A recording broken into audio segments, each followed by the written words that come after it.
Welcome everyone to our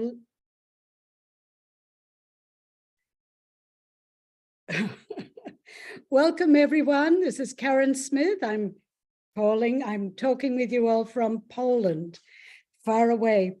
But thank you for all coming to our latest Zoom session. These events are just so wonderful, and we've all got to thank Kathy Foley for making it happen. Kathy, you've got to stick in with these Zoom events. We're not going to let you disappear. And thank you, speaker. This is your Zoom event. And so we thank you heartily for bringing on the talent to talk about touring. And do we have the membership slide up? If you could put up the membership slide. As you know, right now and up until the 31st of July, we have another 18-month deal. So if you're not a member already, please join, and you get 18 months for the price of 1 year's membership. And if you know anybody who loves puppets, who would love to join UNIMA-USA, please get them to join right now, because they will have a chance to have this wonderful deal. Takes them through to, the end of next year. So if you look at the slide here, all of the information is there. You sign up online, you don't need a code, and you get rest of 2023 and all of 2024. So without further ado, shall we start the Zoom event?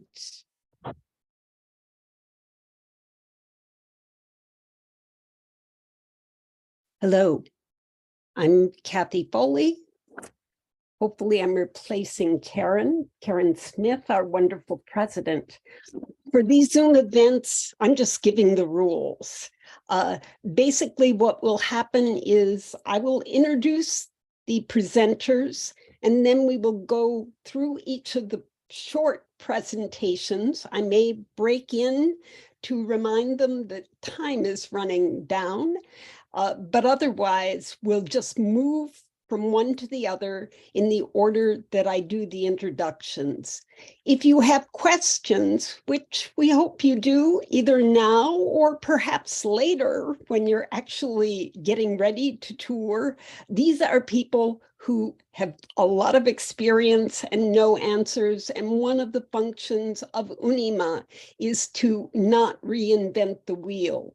So we've asked all the presenters if they would be open to members contacting them with questions.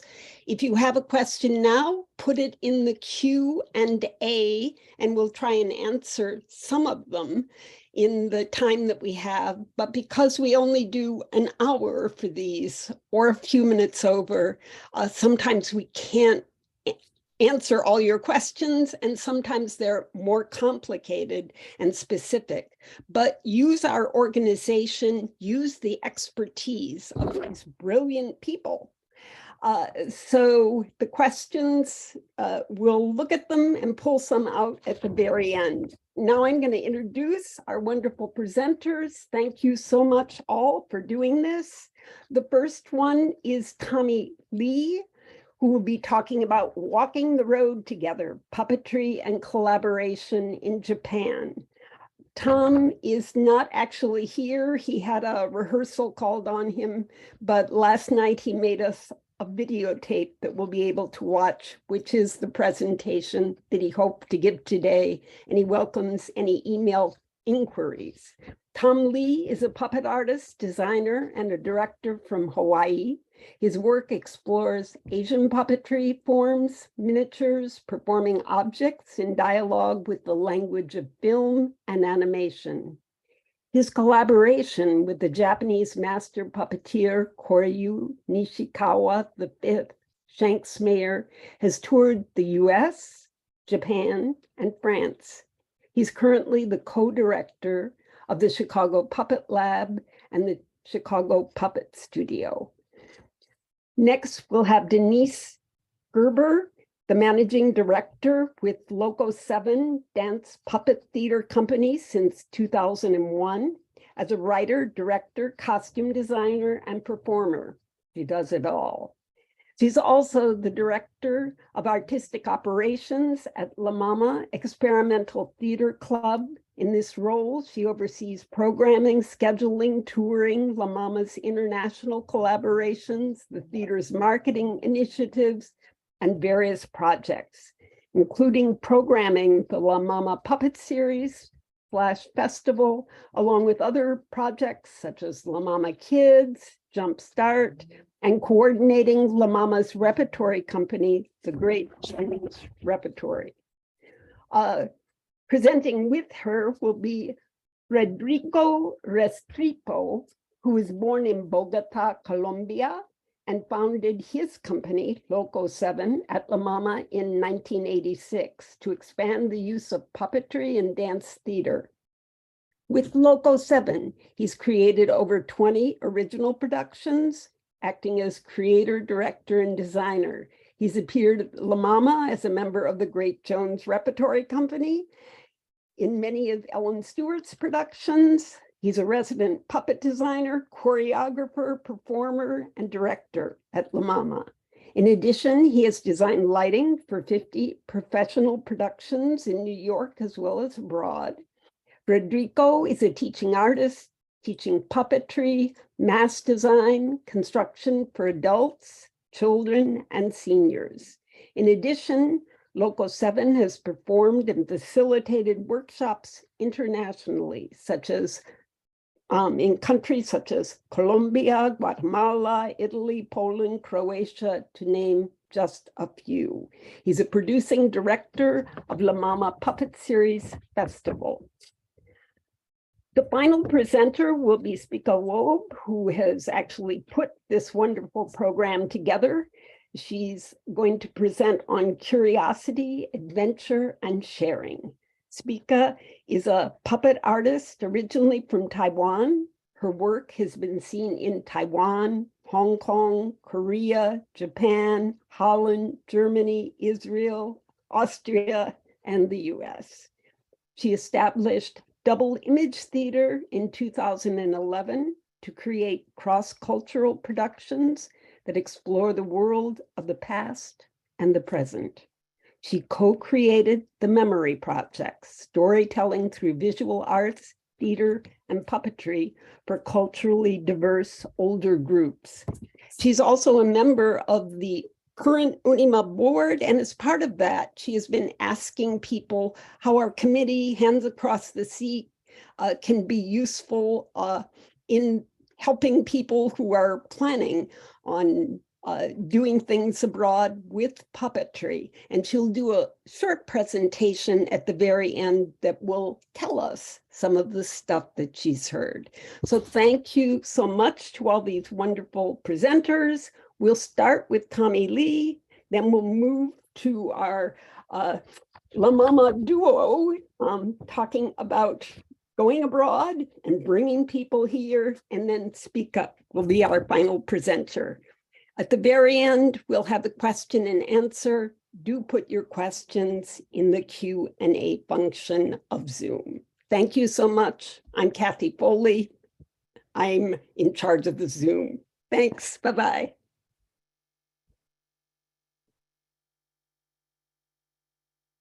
Hi, welcome. My name's Tom Lee. I'm a puppeteer based in Chicago, Illinois.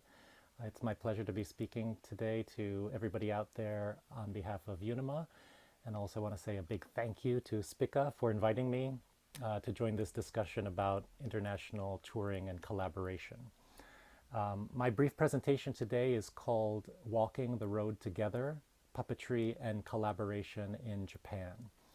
I was raised in Hawaii. My father is Chinese American. My mother is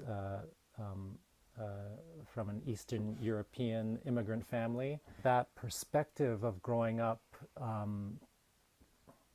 in Asia and near to Asia has shaped a lot of my own artistic inquiry and experience, and I think it's one of the most, I think, important things about my upbringing that I really treasure is the opportunity to travel, and the lessons, especially that my parents gave me about traveling, about being curious about other cultures, about other foods, about other ways of doing things, and keeping yourself open.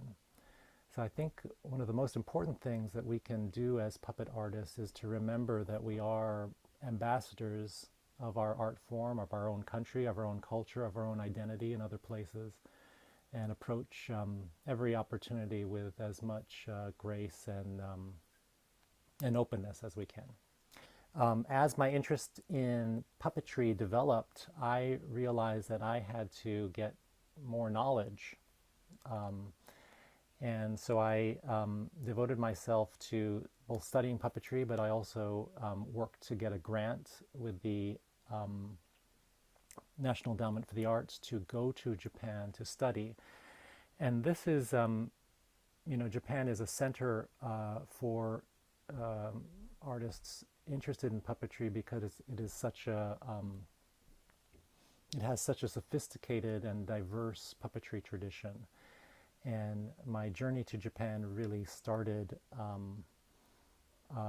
lifelong interest and relationships that affect my international collaborations to this day. The most incredible influence that I came across was the kuruma ningyo tradition, the cart puppetry tradition of my teacher, Master Koryu Nishikawa V. And I really met Nishikawa-san just by a fluke.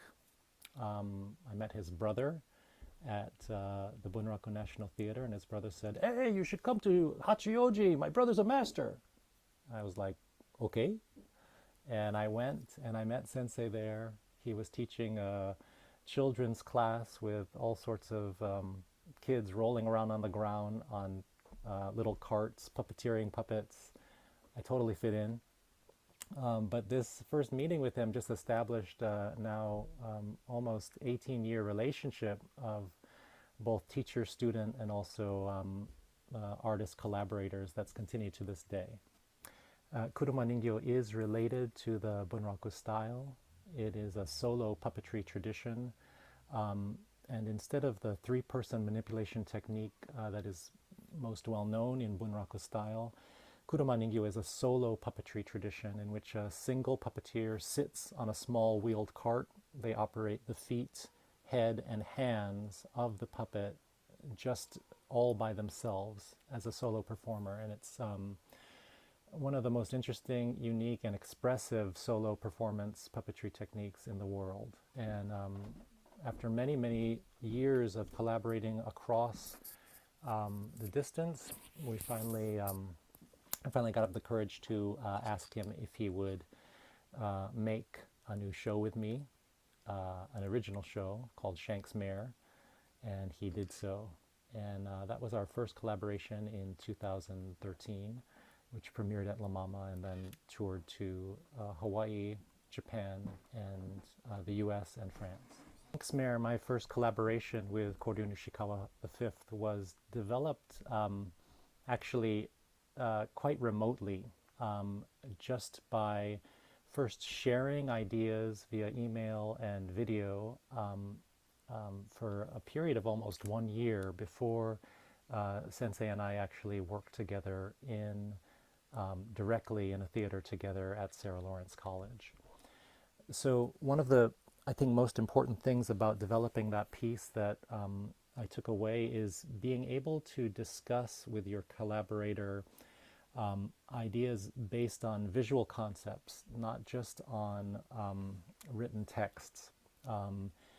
So one of the most important things I thought that I needed to do to kind of open up this collaboration as I began to work with Sensei was make a lot of drawings, make storyboards, record video of myself and my students experimenting with some of the ideas that we were going to try out.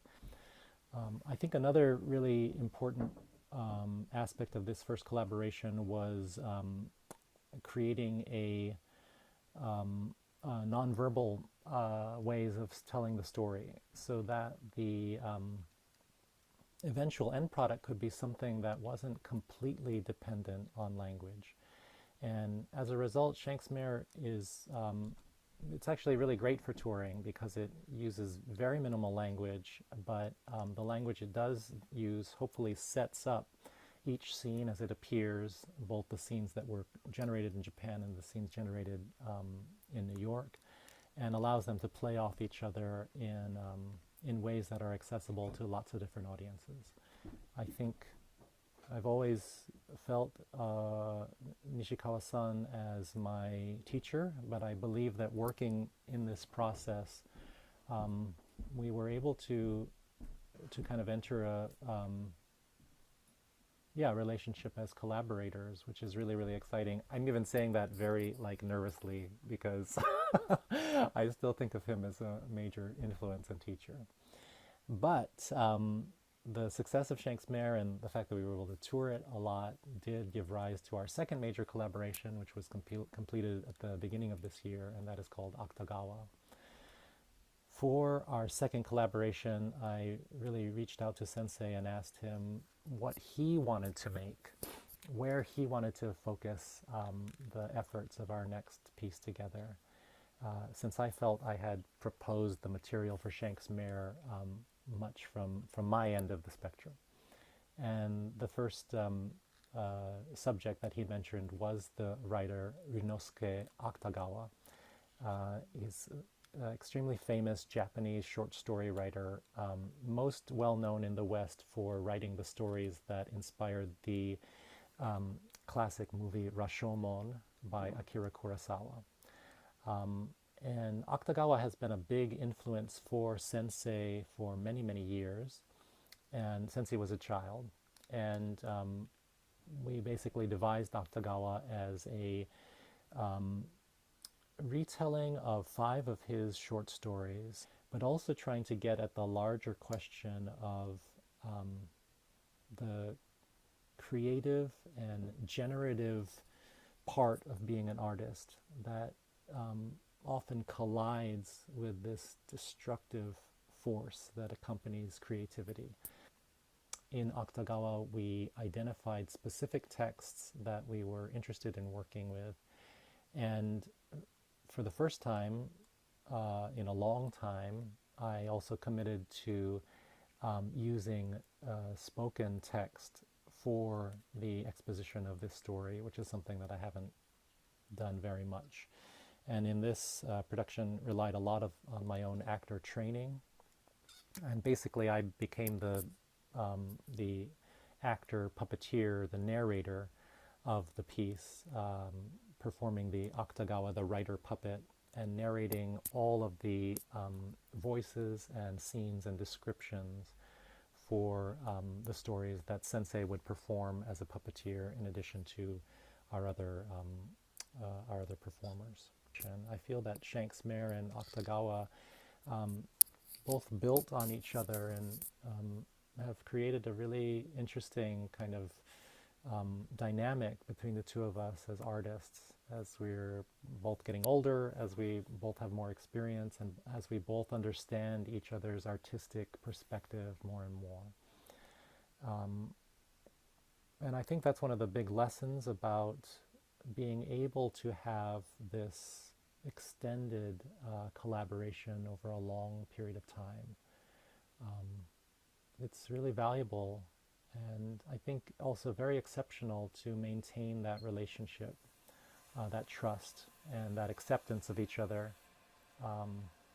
So I'm super excited about where Akutagawa is going to begin to tour now that we've completed its American premiere. And I'm also really excited to imagine, and I don't know what it will be, perhaps what the next step in my journey with Kuruma Ningyo and with Koryu Nishikawa might be.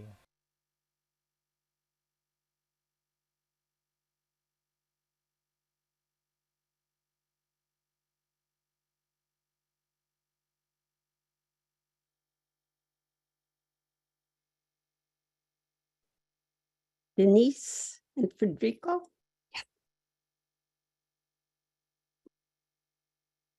Hi, my name is Denise Greber, and I'm here with Federico Restrepo. We are part of 2 different organizations, and yet at the same time, the same organizations.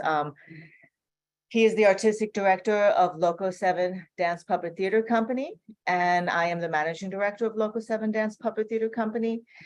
As well, we are both part of the La Mama team, and we curate and direct and produce, along with La Mama, the La Mama Puppet Festival. So we're going to talk twofold. I'm going to start, Federico will start, and he'll talk a little bit more about the artist perspective of touring and as a company, Loco 7. And then I'll jump in towards the end and talk a little bit about my perspective of being a producer in New York who produces international works, and how that can translate to or help give insight perhaps on what possibly other presenters in around the world or other festivals, even national, not just international, may operate, and the needs that they may have. So, Federico. Hello. Okay, my name is Federico Restrepo. A very short introduction of the way I start my work. I start as a dancer, ballet, and mime. And then in 1985, I came here to New York to study in Merce Cunningham School. And during that time, I had the opportunity to perform at La Mama with in a project. And then I got invited to come back to La Mama to present a short piece, and was my first piece as a director. And in that process, I work with two very close friends, Andres Garcia and Ercilia Restrepo. And through Ercilia, I got introduced to work with objects. In that moment, she was designed these characters for the show. And I started dancing with them, and that was my connection with puppetry. From that point on, in that moment, I met Ellen Stewart, and she opened the world of theater for me. I was 20 years old, and gave me the opportunity to be part of many productions and see many different works. They give me that love of use of puppetry inside of my work. And I've been doing it almost for 38 years. In that period of time, I was here from 1985 to 19 here in New York. And the last show, I did 3 shows here. And then my last show was Cosecha, a piece about a moment, historical moment in Colombia. And I decided to go back to Colombia, and that was my first tour, international tour, going back home. And that went really well, and I start to understand that the only way is to create connections, to try to reach theaters, and then try to understand how you can put together a team that help you to get everything that needs a tour. And it's been a long journey, and it's been beautiful in terms that you have to try to meet people, try to approach people, and try to find a way that your work is available to travel, which is part of this dream of being a touring company. The last, just to a little bit to close this, the last show I just toured is the name is Lunch with Sonia. It's a story about my aunt, and I opened it here in New York. And I want to go back to Colombia to present it, and this is my last tour. We just finished a couple months ago, and that required many helps, not just government, not just a theater, include my family helping me to produce it and to be able to do it there. during all these years, I found that sometimes it's easier to travel with everyone, and sometimes it's easier to create a collaboration where you travel with puppets, which is what I just did, and then you start working with a new cast in the place where you arrive, and building the show there and prepare the show there to perform. That's been another way to be able to move the work and to create new relations and learn to work with different people. Let me give you right now, Denise, and we can keep talking about different process of doing this. Yeah, so to kind of go off of what Federico just said, and the love of touring, the love of traveling, I think this is definitely something that you have to kind of have the bug for it. If you really want to travel and you're curious and you want to see what is happening in other parts of the world and meet other people, I think it's crucial. I mean, for me as an artist, as a creator, as a curator, I think it's so valuable to be able to get input from other cultures, both as artistic collaborations as well as audience reactions and responses, to be able, as Tom said before, we're ultimately, and he's absolutely right, when you travel, you are an ambassador, you are representing your country, you are representing your art form, and this is really important. It's an honor actually to be able to do it. And it's not easy. It's not easy. It costs a lot of money. It takes a lot of time. There are many aspects involved. You have to get the invitation from a festival or from a theater. Then you have to figure out what the budget is. And then you have to make sure that your company can actually travel on the days that you're being invited. You have to, I mean, in certain situations, you know, you are responsible if you are the lead person of a company and you invite anywhere from 2 to 10 artists to travel with you to another country, you're responsible for those people. You're responsible for their care and their well-being. So it's not, you know, not always just about the art, although that's, you know, the reason why we do it, is to be able to share our work in other places and to also get fed from that experience ourselves. This was something that was really kind of brought home to me by my relationship with Ellen Stewart. I was very fortunate when she was alive to have been part of her company, as was Federico. And even with her as a performer, I traveled and was able to see many parts of the world. And I learned a lot from her on how to organize tours and how to make connections and how to try to find ways to collaborate. I think collaboration is probably crucial.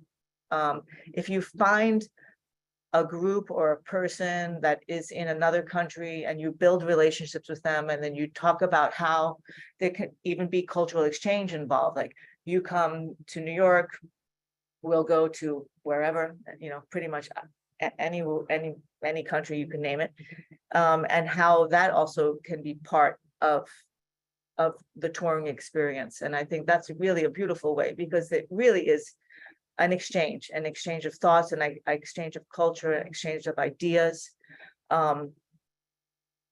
So I guess from my experience in all the years that we've been doing this, I think connections with people, talking to people, engaging, traveling, going places. I think, you know, right now, there are many more puppet festivals that are active in United States.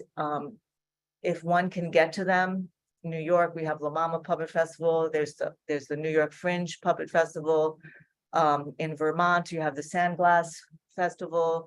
In Chicago, You have the Chicago Puppet Festival. That's just to name a few because there are more. The National Puppetry Conference Festival.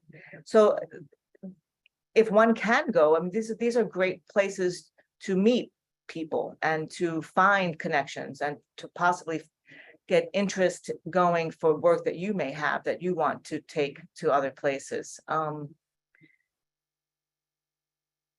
Yeah, I mean, anything else that you want to add? Well, Well, I mean, I think we could also talk about just logistics, like how do you pack your puppets? How big is your company? I found in my experience that one of the big questions that I ask as a producer when I'm bringing international companies here, or as a producer of Local 7 and we're trying to go someplace else, the big question has always been, oh, how many people are in your company and how much cargo do you have? And how much, or luggage or over luggage. And these are, again, I mean, to be creative and to be artistic, you want to just do whatever you want. But if you want to tour, you try to find ways to make things just a little bit easier. You maybe create shows that are perhaps packed in luggage. You create shows that have possibly a smaller cast, a little bit easier to move them from place to place. Again, that shouldn't dictate your creativity and whatever your desires are to make a show. But I have, from my experience,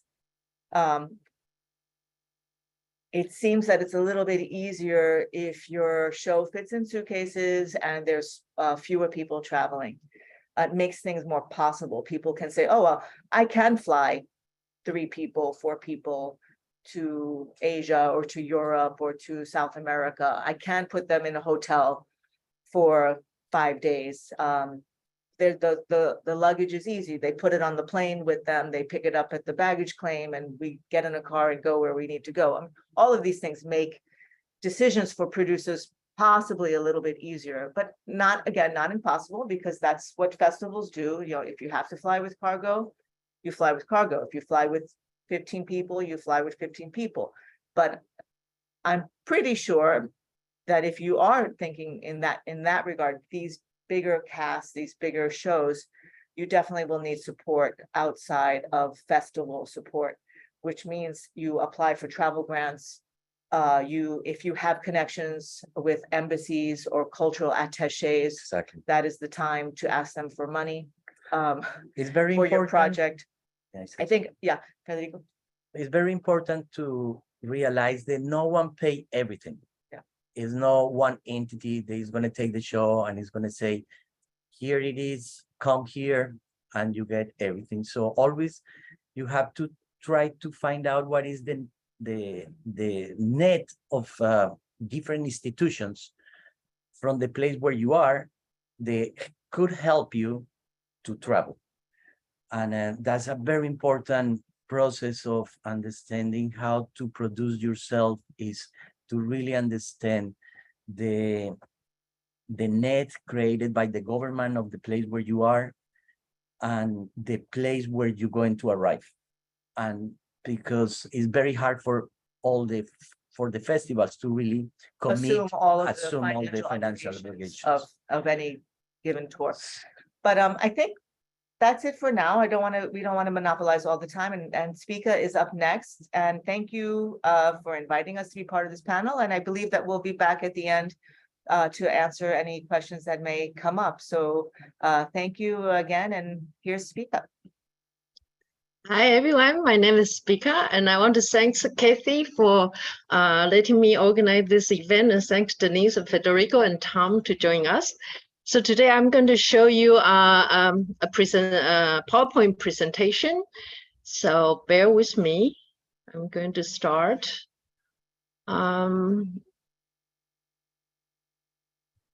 Here you go. Great. It's called Curiosity, Adventure, and Sharing. Well, personally, I feel like curiosity is the base of creativity. And then as you can hear that 2 presenters already mentioned this word, because I think it gives you motivation and power and push you forward and to explore. And this is how I started my puppetry career and lead to many amazing adventures. And today I want to share some of them with you. So I'm going to start with the beginning. The first International Puppet Festival I went actually is in a small town in Holland called Dordrecht. It's a very, very beautiful old town. The reason I went there because I saw the festival director, Damiette van Dyssen. She performed in Taiwan, I think it's 1992 in an Asia puppet festival. And I was in shock because her show is so poetic and so touching. Even it's for family members. And then I thought, wow, puppets can make you feel this way. And I want to learn more about what puppets can do, because back then, most of the puppetry you saw was mostly traditional puppetry or things like that. So I thought, oh, this is so different. I want to know. So as soon as I heard that she has a puppet festival in Holland, and I jumped on the plane, I flew over there. So Damiette's festival is very, very unique because she loves her city so much. So when she planned her program, she always have this idea in mind that she doesn't want the audience just enjoy the art. She also wants the audience to appreciate the city. So she do things like, for example, walking tour. So you buy one ticket and then you can see 3 shows at 3 very different locations, like in somebody's garden, sometimes in somebody's living room. And once I was performing on a boat. So it's very unique and really give you the whole idea of what the city is about. And then by doing so, and I witnessed how she cultivate a very unique local community culture, and people would just, work with her and then help her finding different venues and offer room and board and running the festival with her. So it's it's such a interesting process. So after I visit her I visited her festival like 9 times, and I performed there 3 times. But after I visited a few times, one day when I still working for a children theater in Taiwan called Shiny Shoes, and one day in the office, and I got a phone call, and Damiette called, and she said, "Would you like to perform in my festival?" I said, "Yes." Although I got no idea what am I going to do, but I just say yes right away. And then I say, oh, I figure out what to do later. So since I got this open invitation, I should just grab it. So, and we were able to get a support from Taiwanese government for travel. We got a travel grant, so we were able to travel there. And so I would like to say Taiwanese government really support cultural exchange. So if you are interested in working with Taiwanese group or inviting them to do something here in the United States, you should, it never hurt to ask. The government usually will, you will get some sort of financial support from them. So it's a very good idea to ask. In fact, my friend, Puppet and its double called Udu Yo, they're coming to the United States in June, and they got the full support from the government. They got the travel grant, they got the hotel expense. So all they need is the presenter pay some performing fee, and they're looking for other venues. So if you are interested in presenting a Taiwanese group or working with them, then please let me know. And this happened to other countries, not just Taiwan, I believe. Like, for example, like in Australia, they really support their artists, things like that. So keep that in mind. There is some resource you can find. So this is the show we created for Damiette called The Magic Floating Table. In terms of how we make the show, since we kind of like custom made the show because the invitation, and that's how we're starting to make the show. So we have to consider a lot of things. We got a chance to think, oh, gee, we're going to travel in a foreign country who doesn't speak Chinese. So so we think about any possible problem we could encounter. So first we decided we make it a nonverbal show. So just purely just music, movement with object. So we don't have to worry about the language since our English wasn't so good back then, and not mention Dutch. So that's the language. And when I design the stage and all the parts, I make sure, like what Denise mentioned, that I make sure that everything can fit in suitcases. So that's very important. And then the festival, usually they provide local transportation from the airport to wherever you have to go, but make sure let them know if you have something special needs. The other problem we have to solve is actually, I got there, then I realized, oh, we have different voltage because in Taiwan, it's like United States, we have 110, right? So, but in Holland, it's different. So the festival, we have to ask them to find us a transformer so our lights won't blow up.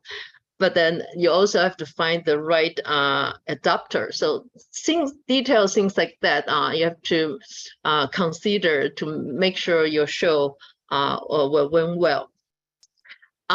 So after we perform at Damit's Festival, and right away we got an invitation, we go to a puppet festival in Japan, Iida, in Nagoya, and it's the biggest puppet festival in Japan, still is, I believe. It's so what an interesting experience. And then after the show, we had workshops with school children. And then although our show is nonverbal, we didn't speak, but during the workshop, we need to talk.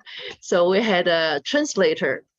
So this is a reminder that it's better you talk to the translator beforehand to make sure she understands what you need and why, because a lot of time, not all the translators, puppeteers, sometimes they are college students who speak English or speak your language.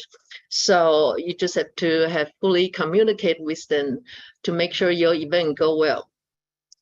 So in that festival, there was a Korean festival director came to see our show and she loved it. So she invited us right there to her festival. So 2 months later, we went to South Korea. There's a town called Andong. And then and when we got there, I realized, oh, it's not a puppet festival, it's a mask dance festival. And I learned that mask dance is a big cultural art form in South Korea, and it was so much fun. So that was a surprise experience. And after that, a few years later, the same show, we went to South Korea again through a children theater festival. And then in order to share the art and also share the cost, sometimes, actually quite often, the festivals, they will play a role almost like art agents. They will connect you and the local community, so you will get a chance to perform like in school or some local cultural centers. So which we did. However, we told the festival that our show is only for audience less than 100. But when we got there, I was like, huh? It's a theater for 500. So I spent like an hour negotiate with the school, with the translator, of course. And then finally we got a projector and the screen, so we were able to enlarge the image of performance. Otherwise, the people sitting in the back of the theater, they probably see nothing because we literally use chopsticks as object to perform. So so it ended up, the result was great. But just don't hesitate to tell them what you need and then negotiate. And after that, then we went to Hong Kong. There's a festival called Idea Festival, and this is the Arts and Education Festival. The reason I mentioned the last 3 festival because I also want to, if you really, really want to travel internationally, but then you couldn't find a lot of puppet festival, and those are the different kinds of festival you can consider. One is the children festival, the other is arts and education, and then dance festival, mask festival. A puppet show can be very welcome. So you can try those different route as well. So then the next adventure I want to share with you is a show called A Chance Shadow. A few years after I moved to New York, and the previous show I talked about, that was when I worked with Shiny Shoes. But now after I moved to New York, I went back to Damit's festival and I created a show called A Chance Shadow. And then this show I performed in a living room. So that show has different stage of development. The first stage is only 20 minutes, a smaller scale. So Damit put me in this living room that was built in 17th century. So when I was there, I was, oh, wow, I can feel the spirit in the room. It's quite unique. And then we have 25 audience at a time, and to watch the show really closely, very intimate effect. But as everybody knows, festival is a place that gathers many different kinds of people. You never know who will be in the audience. And a chain reaction might happen after that. If the show is good and the timing is right. For example, I have this puppeteer from Switzerland, actually, Pierre Alan Roller. I hope I say his name right. He came to see my show and he wrote a review, a wonderful review for the UNIMA Switzerland's publication for Figura. And that was my first international review. I think it helped me a lot afterward, mentally, give me a lot of confidence. And also when you try to write a grant, attach a review like this, that will really help you. And then at the same time, when I perform in the living room, festival director from Israel came to see my show, Dahlia, and then she loved it. So a year later, we were in Jerusalem performing that show. And then another festival from Austria, Kotola. And then we keep in contact after Israel, and then she invited me back to her festival 2 years later. So you see the chain reactions really great. And then when I was in Dordrecht, I took a shadow puppet workshop with the master shadow puppeteer Norbert. And then he also saw my show, A Chance Shadow, and then he recommended me to, this is very hard for me to pronounce. It's called the Schwabisch Gund International Shadow Festival in Germany, near the Stuttgart. Spica, Yes? I hate to break in, but I know. have to wrap up this soon because you have more to share with us. Yes, I almost done. One more, then that will be it. Thank you for the reminder. Thank you. So yes, so I went to the festival, and then the point is recommendation really help you to move forward. So if you can get someone know you and know your work and has some recommendation, is great. So when we go to festival, it's not just doing the show. You want to share your expertise with other puppeteers, with the other audience, and that's what we go to the festivals for. So, and then most important, well, one of the important things, don't forget to make friends and enjoy your life. And after all, life and arts, they are inseparable. We should keep them together. So thank you so much for listening. So that's my curiosity, adventure, and sharing.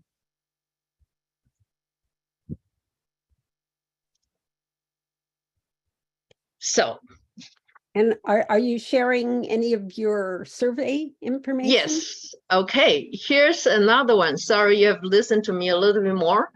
So as the chair of Hands Across the Sea Committee, I have been sending out some questionnaire to fellow puppeteers, and then, oh, sorry, I have to do this. And they were very kind, and they answered me my question. And I'm going to share some of the result of the from the questionnaire, and which I think is very, very helpful if you want to travel. And there are some good tips. And then also you can know how other puppeteers, what's on their mind and how they plan their travel. So here we go. Screen sharing. Here we go.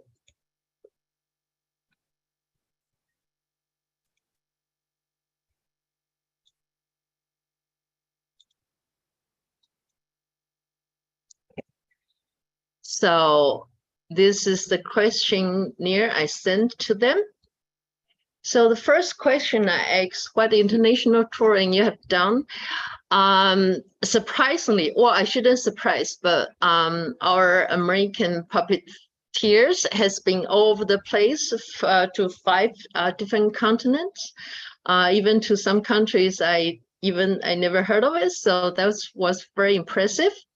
And then the second question I asked, what did you like to achieve by touring internationally? So you can see there are many different reasons and see if some of the reason is the one you are looking for.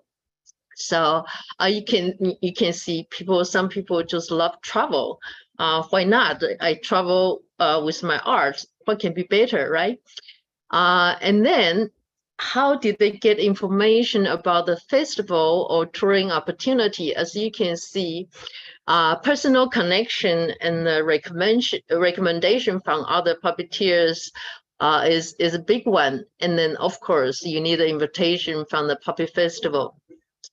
And a lot of people Google festivals website, and one puppeteers recommend that you can look into some other company you like who travel a lot, and you can look into their company's history and see where they go, and you can find some information from there. And then how do you do, where the money comes from? I think a lot of them you have to write grant. Some people you have to do fundraising yourself. And performing fee, odd enough, I see, wow, it's not, some festival, give you performing fees. Some festival, they offer you free room and board a show. So there are many different income resource. So you can take a look at this, but bear in mind, you just have to, like what Federico said, the money won't come from just one resource. You have to be very resourceful, try to find different way. And then I asked specifically about room and board because it depends on how many people you travel. And then if you have more than 3-4 people, then you think about, oh my, if you want to stay in hotel, that's a big one. But I do know a lot of festivals, they offer homestay. You can stay with local people, which I do a lot, which is a great way to make friends. Some people, they go there, they have friends and family there. You certainly can stay with them. And one person told me that he stayed at the train station and airport. And I say that's certain dedication. And so one question I asked, if you your work needed translation. How did you manage it? So as I say earlier, for when I did my show, I try and cut down the language as much as possible. But if you cannot make it a nonverbal, subtitle is a good way to do, but then make sure you have everything loaded on your QLab, easy to work with. Some people recommend if you are voiceover, you can record your voiceover in different language beforehand, so you don't have to worry about when you get there. And then if you are going to do simultaneously translation, which I did it before for Damit, and then just have to make sure that you have to talk about what kind of tone of voice. Are you going to be in character, or are you going to stay in neutral? This kind of thing you have to communicate with the creator. Visa is another big question. And then as American, you will think, oh, we probably can go anywhere with our American passport, but actually not. There's only 40 countries we can travel without a visa. So you have to, if you do need a visa, make sure you have to do it as early as possible. And some places, even they say no visa, but then they ask you to do something called Electronic Travel Authority, called ETA. For example, Chet just went to Korea, and that's one thing they ask. Also, if you go to Australia, I think you also, it's an online thing. You just have to fill out a form online, and you can, so just make sure you go through that. And a lot of country you can do called arrival visa. Visa means you can get a visa when you get there. For example, like Turkey or India, Indonesia. But for those 40 countries, you can get there without visa, only if you don't stay longer than 90 days. No matter how, just make sure you have an invitation in your hand, even just when you pass by the custom. Invitation will help you a lot if you got question from the officer or something. And then we ask them, how did you promote your work internationally? And submission is a big one, but I talked to some directors, they say, they only look at submission, but then not necessary it's a big yes for them. When they look at the submission, a lot of time they will rather prefer to see the show themselves or get recommendation from other people. If they don't know the group, if they know the group, that's another story. So if you like what Denise and Federico say, making connection and then let people recommend you, that's a very good idea. And if you have an agent, then let the agent do the, but still you should make connection. So there are many other way to promote your work, like here, but making connection is a big one. And then finally, we ask and any other tips you can share with our members. So I'm going to just pick a few. I'm going to skip everything we just said, already mentioned. So someone said, bring all the tools and material you might need, especially some special tool it's hard to get. But I do want to remind you, even you carry those things, just don't make sure they are checking, because sometimes those things will get you into trouble when you go through the x-ray and they will confiscate your tool. So I just saw someone's pocket knife got taken out in front of my eyes. So just to make sure of that. And one thing is bring some gift, some presents with you that can represent your work or where you come from. So those small gifts will that other people remember you. So that's a good token for your next travel. And one person mentioned about create a detailed technical writer. So when the presenter approach you, you are ready to supply them with realistic information. So make sure you have everything you need, and then you can communicate with them. Talking about making connection, I think a lot of festivals, they have headquarters People will go buy tickets or buy souvenirs, and then they have coffee, sometimes have lunch there. So if you don't go to see a show or go to see an exhibit, go to the headquarters, have a cup of coffee, talk to people there, and that's a wonderful way to meet other puppeteers and present yourself as well. So that's my final presentation about the questionnaire I've been sending out to my wonderful puppeteers. So thank you for listening. Thank you. And we'll have everybody else come on. We're quite short on time, but we have loads of information that we've gotten. I was looking at the question and answer. I think that I'm looking at the chat. I see that everyone loves, and some people have had similar experiences and really appreciate that you're validating what, it's a shared experience of the international thing. There was a question which was really for Tommy Lee, but it was the name of the genre, which is Kuruma Ningyo. It's a wonderful technique. You should all try it out. You just scoot around on the floor and, if you're doing it, you're doing Japanese movements, but it's sort of on your chest and below your head. But it's a wonderful performance technique that everyone I know who's tried it truly enjoys.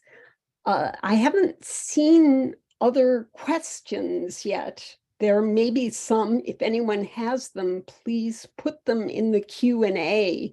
That's where we're looking right now. I think we heard some similar themes. Collaborate. I think we saw a lot of people take initiative, and there's not going to be one person who makes it happen. You all said connections and reciprocity. Things like that. I wonder if each of you could say, you were talking about all the things to do, aside from building big props that are very heavy. Do you have any other particular thing of, don't do this? I did something that, was a mistake. So you've really given us lots of ideas of all the things to do, the places to look for support and collaboration. Is there any, don't do this that you would share? I think you have to, if you got an invitation to go to certain festival, I think that it's good that you do a little bit, if you've never been there before, I strongly suggest you do some research about the festival, and because different places have different culture and different venues, so and also festivals, sometimes they have different missions, what they want to accomplish. So I think have a little bit more understanding of what the festival is for will help you to have a better experience, I think. For example, Damiet's festival, they put people in those non-traditional performing space. So if you know you're going to perform in those space, then you shouldn't expect that you have theater lights or special sound equipment. Because I knew some groups, they went there and then they realized they couldn't get the effect they wanted just because it's not a traditional performing space, but it's a very unique performing space. So you just have to, do a little bit of research or talk to the director more thoroughly about what you need. Can your show be presented the way you want? Yeah. This was very simple. I always feel that it's good to go early to the airport so your luggage go into the plane. Because you worry, the puppets, you worry so much. I worry so much where they're gonna go and everything. So the sooner the sooner you check into the plane, you feel that they're gonna go in the same plane that you fly. Naked puppets. It's the other alternative. I will say, if you're going to Australia with wooden puppets, you have problems. Get people to lend you puppets there because of insects or something. You can't get them through the airport. So sometimes you can get them to Australia. But if you're doing wooden puppets, watch out. And I also have to say one thing about the visa, because once I have to apply a visa to go to China, I went to the consular like 5 times to get the visa, because every time they ask for new paper or something. So in another word, you should do it as soon as possible instead of leave it to the last moment. So you never know. So. Okay, let me just see. I don't see any other questions, and we're already like 10 minutes after. Is there any last thing from each of you that you just want to say, either to each other? I just want or to point me? out, Hillary had a suggestion. She said, carry on your most valuable things. Bring something small you can do in the case that your luggage doesn't arrive. Yeah, that's a very good advice. Thank you, Hillary. Anyone else? Otherwise, I really want to thank you so much. I know that because people realize our time is short, the questions haven't come. But I do hope that the people who are listening, we heard connections are really important. And these wonderful presenters are people who have been there and done that. They've talked about specific places. If you're going to those countries, send them an email. That's what UNIMA is for. And right now, I want to call on Vince Anthony to finish this Zoom session for us. Well, I just want to thank you all for your wonderful, wonderful, wonderful presentations. Thank you so very much. And I want to thank all the people who have joined us. Thank you so much for joining us. I want to invite you to join UNIMA-USA. We have a special going on right now, and we'd love to have you with us. We do disseminate a lot of information, international activities. So that's one good reason you should join us. So please consider that. Thank you all so very much. Bye-bye. Thank you, everyone. Thank you, Sarah, from the Center for Puppetry Arts. Yes, for Sarah, doing our thank you so tech much. work. Yay. Bye-bye. Bye-bye.